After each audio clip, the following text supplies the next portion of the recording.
Америкийн нэгдсэн улс болон Афганистаны цэргийн хүчин нутгийн зүүн хэсэгт ремоут уулын орчим Талибаны цэсрэг тулдаж байна. Саяхан Америкийн 6 цэргийн албан хаагч энгийн иргэдийг хамгаалан тулдаж байгаад амь алдсан байна. Талибын байлдагчид Афганы аюулгүй хүчний цэргийн хувцас өмссөн цэргүүдийн дунд орж халдлага үлдэх нь ихссэн байна. Даваа гарагт Афганы айрмын дөрөмт хувцас өмссөн этгээд Балтлан хамгаалах яамны хамгаалтын бүсэд нэвтэрч гал нэг 2 хүний амьд хүрсэн.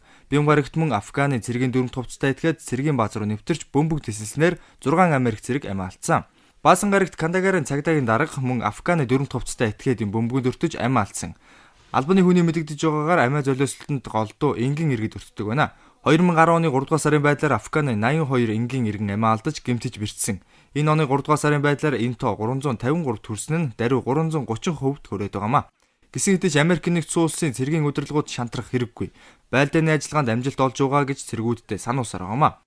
Тэд шин төрлийн аюултай тэмцэхийн тулд цэргүүдэд шургалсан Афганы дөрөв хувцастай талибуудыг айран болон цагдаагийн дотор илрүүлж, цагдаа хүчний байгууллагад элсүүлэх шалгуураа нэмэгдүүлж, нарийн шүүлтүүрээр айрмад авч эхэлсэн байна.